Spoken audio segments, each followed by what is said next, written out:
Hey y'all, it's Betsy from Cuttin Corners Vinyl. And over here I like to focus on all things vinyl, sublimation, and screen printing. I don't focus on perfection because without mistakes, how else are you supposed to learn anything?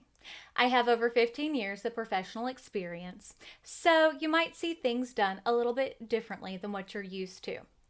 I also have epilepsy and they are still working on my medication. So I might stumble over my words. I might also miss things in my editing. I apologize in advance. It is what it is. Plus, most of my audience doesn't want me to edit a lot of that stuff out. I also try to be extremely honest and upfront if there's any type of sponsorships or things like that. So, if that seems like something you're into, then why don't you stick around a while and think about joining the Cuttin Corners family? If not, then why don't you buzz on?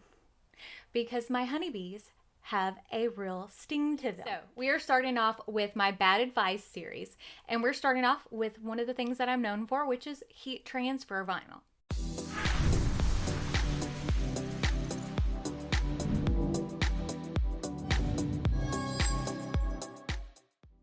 So over the years, I have gotten some really bad advice over all of this stuff. And when I say bad advice, I mean like hilariously bad advice. And I'm sure, no, I know I have given some bad advice in my day. But here recently, in my comments, there has been some bad advice. And I'm also in some Facebook groups, and I have seen some pretty comical advice going around. And I was like, well, let's do a video over it. Now, this is not to drag anybody. So I'm going to start off by saying most people don't give bad advice maliciously. And a lot of times they're doing it because they think that they're armchair experts. This isn't to hurt anybody's feelings because I want, and if you see me looking down, I have stuff written down so I don't forget because remember earlier, brain, mouth doesn't always get along. Because whenever I say armchair experts, because I've done this with things, you do it a few times and you think you're an expert by doing it. And I have given my fair share of bad advice. And I figured this might be a great way to learn something and laugh at ourselves in the process. And if you like this video, give it a thumbs up. And we're going to do these for other things. And if you've had some bad advice, leave yours down in the comments because you might see it in the next one.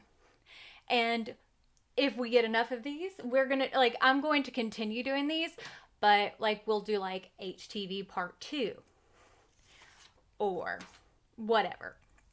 So now remember, when we're talking about things like this, there is nothing that is set in stone as far as like rules.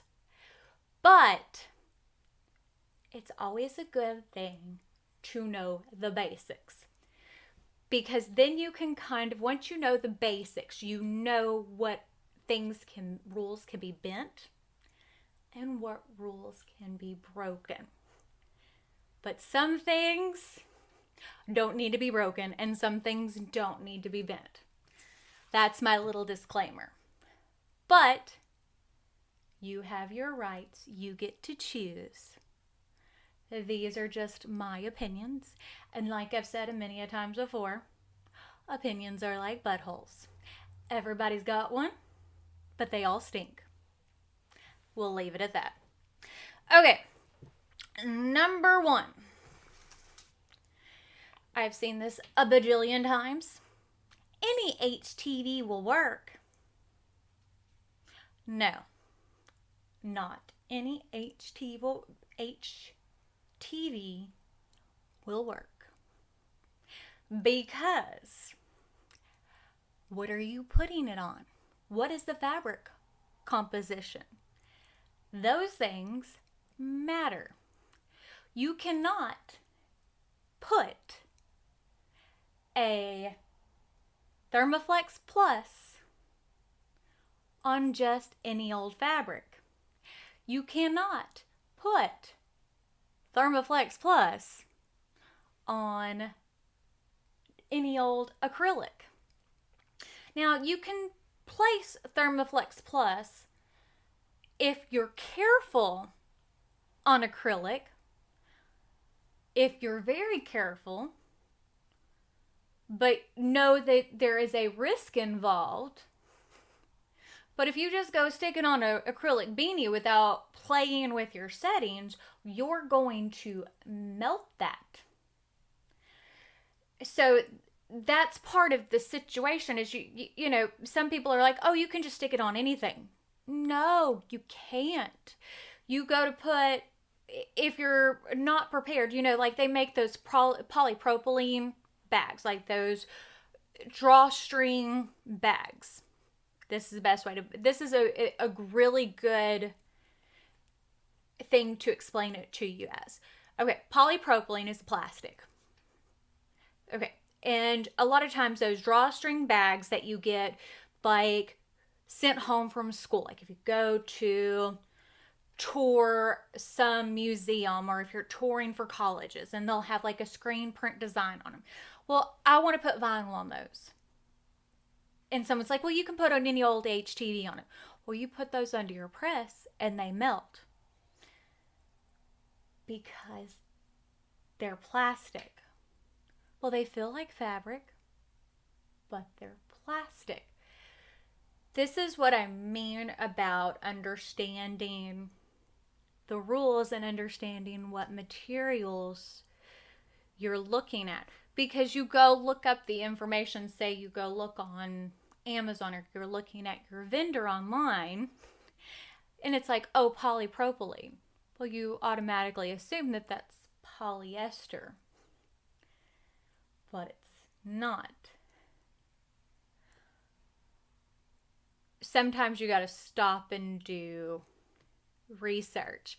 And if you go to ask the Facebook masses, it would be like, oh yeah, you can just use any old HTV. Now, they do make low temperature HTV, but understanding the right HTV that's right for the job is also extremely important. But those are the types of things, like if you're looking at for those types of bags, I would order them from a place that specializes in garment decoration. So this is something that I think is important to understand. And this is where experience kind of falls into place. And this isn't me knocking anybody. Like, if you're wanting to decorate something like this, this is not something you go buy off of Amazon. I would recommend going to someone who wholesales them, or like ordering, like if you want to buy them like from Jiffy Shirts or something, if you don't have a tax ID. But if you're selling something like that, I'd always recommend going and getting a tax ID. But contacting Jiffy or whoever you're buying them from and finding out about the material. And then that way you can look at the vinyl you're purchasing to find out what type of vinyl sticks to it. And then that way, if you're not 100% sure, you can contact the manufacturer of the vinyl and they can tell you if they make something that works for it. That's always your best bet, because sometimes the masses on Facebook don't always know what they're talking about. Just a hint. And like, one of the things you can do is, like, I know that Specialty makes like thermo banner and stuff like that. And that's always something that is helpful, because some materials can be heated to only a small degree and it cannot go above this amount or it will melt. That's helpful to know. That's just a tip that you learn after doing it for so long, because you're like, oh, this should work. The only reason I know that is I melted I think it was 20 of them. It's like, oh no, this should work. Oh wait, that didn't work. Let's try this way. Oh no, that didn't work. Let's try it like this. Yeah, no, it was no fun. Learn from my mistakes. Okay. Number 2. I just use stretch for everything. I've heard that one a bajillion times. Let me tell you. Why, in theory, that's probably great. But don't use stretch for everything. Why wouldn't you want to use stretch for everything? Because stretch stretches. It's hard on your blade. Weeding stretch is a little bit more difficult than regular. If you've weeded stretch, you know what I mean. You don't get a clean cut. It can skip on you. I get that you don't have to worry about what fabric it's going on most of the time, but it is also more expensive than regular. You're spending more money than what you need to. Just don't. And just don't. If you want to, go ahead. It's just, plus you can't get the detail with stretch that you can with regular. It's up to you. You do you. But yeah, that is definitely not something I would recommend. Again, to me, that's just a big, if you're worried about the fabric you're putting it on that much, you're creating more work for yourself anyway. It's just easier to label your rolls or your pieces. But, maybe I'm just looking at it wrong. Here's one that I heard the other day and I was like, hold up. What? I saw this on TikTok. Someone said, oh yeah, a heat press is always going to outperform a easy press. I bought this no-name one off of Amazon. It didn't even come with instructions or anything. I am not trying to make fun of them. I was like, wait, what? Hold on. I'm sorry. It didn't come with instructions. Nothing. No.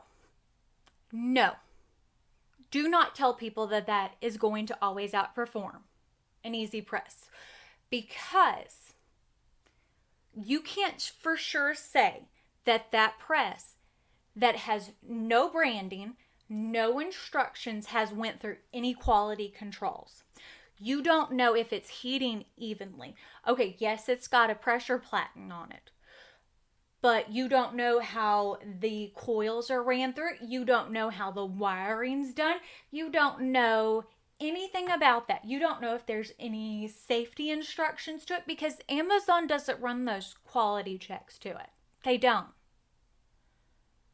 You should not be sitting there recommending and saying that thing's going to run better than that, because you don't know. You don't know if you're not running a heat test against it.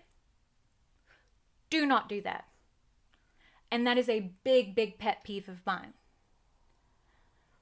Yes, I have recommended the Tessie heat press off of Amazon. There's warranties for it that you can get. There are instructions for it. You can find their information on Amazon, but you don't sit there and do that. That is a big issue I have. This is a serious one. I'm sorry, but you don't do that. That's wrong. You don't. You need to have instructions and safety features. You can't, yeah. Do not buy something that doesn't have any information. Those are fire hazards. You don't just buy the cheapest of cheap. I'm sorry, but you don't. Okay, off my soapbox for a minute. Okie dokie. Just letting you know. Number 4. Just go buy Caesar off of Amazon. One thing about buying stuff off of Amazon. Just because it's cheaper on Amazon, don't buy it unless it's an Amazon verified store.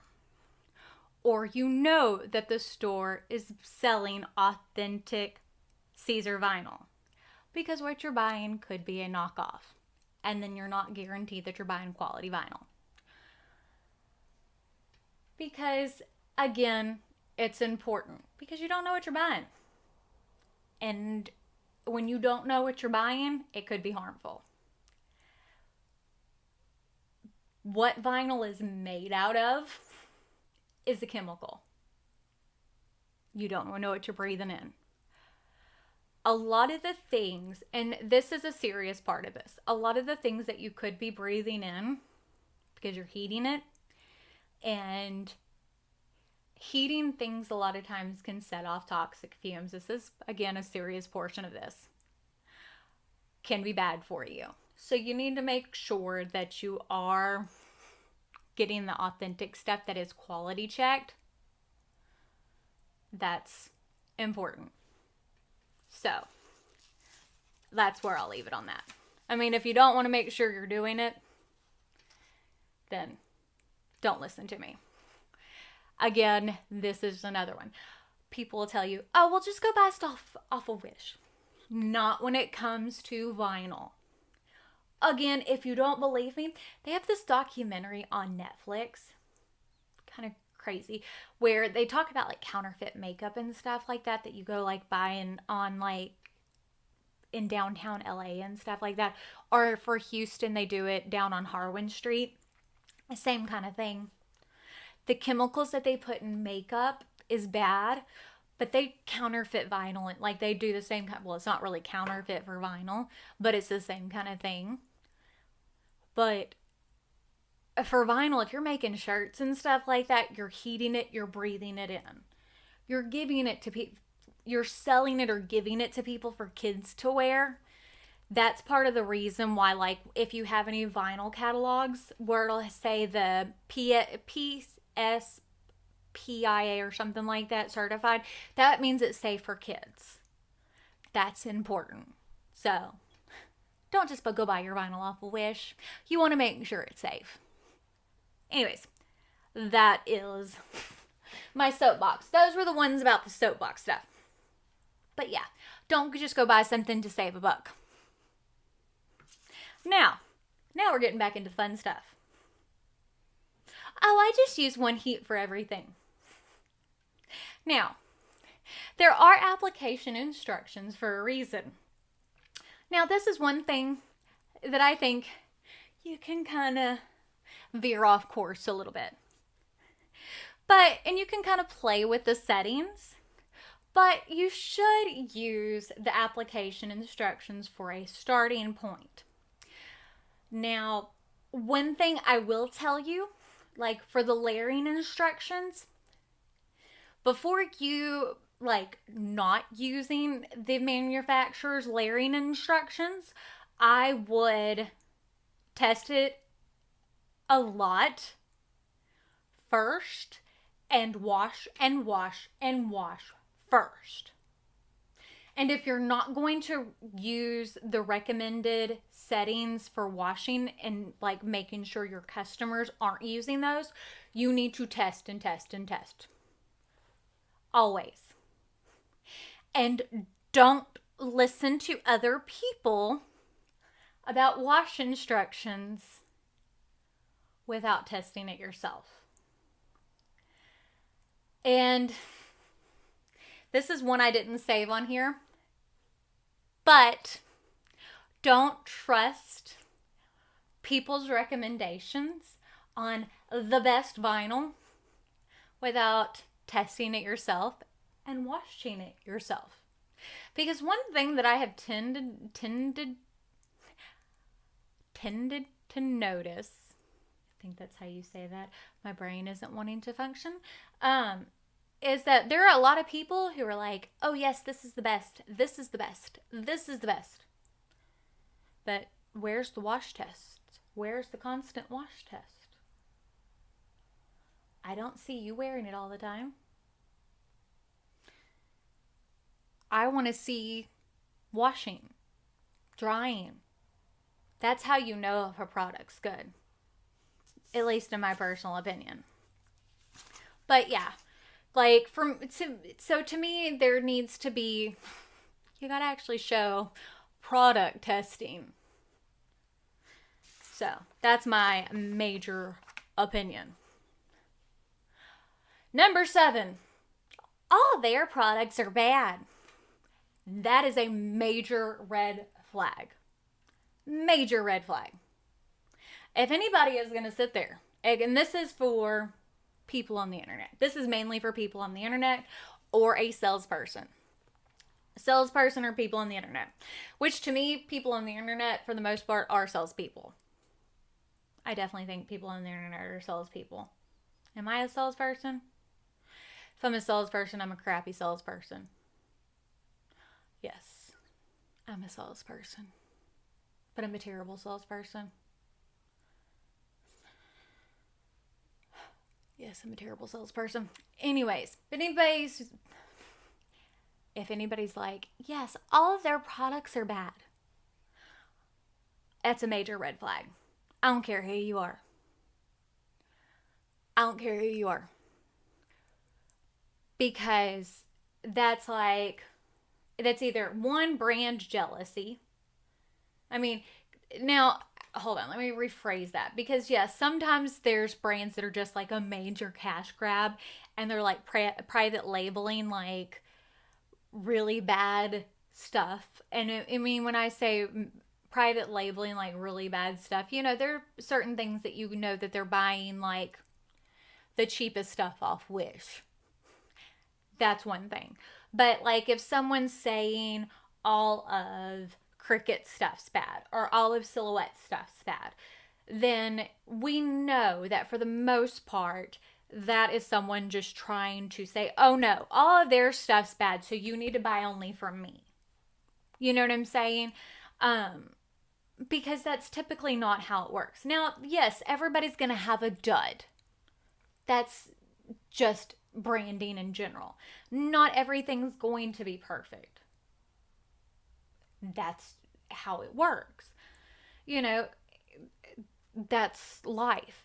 But again, if someone's like, oh, everything's wonderful, that's a red flag. But again, on the opposite end of the spectrum, if someone's like, everything's terrible. What?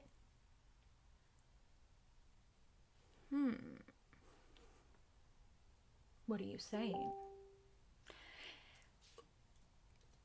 I forgot to turn my notifications off. That's bad. Now, and even in the real world, if you've got someone who is like this and this, that's problematic. Because if you can't see the in-between, that's an issue.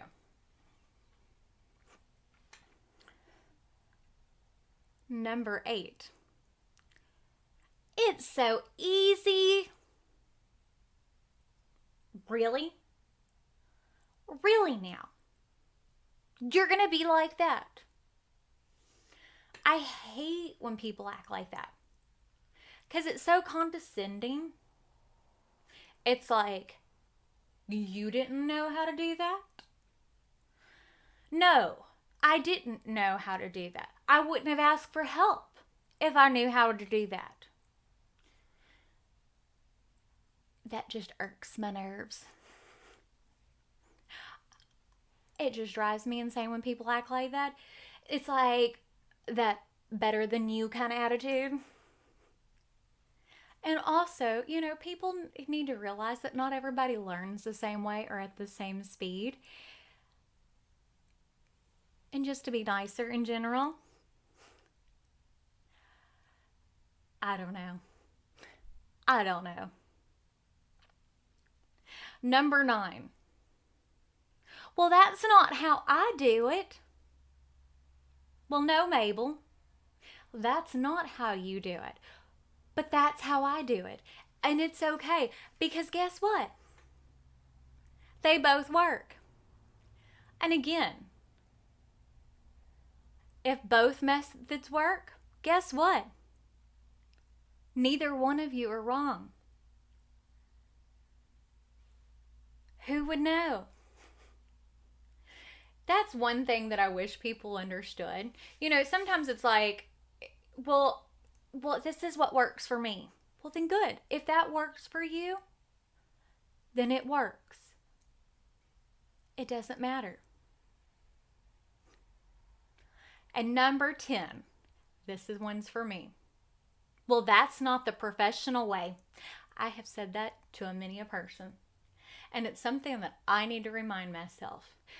Because guess what? Y'all aren't all professionals. And you're not all doing this to make money.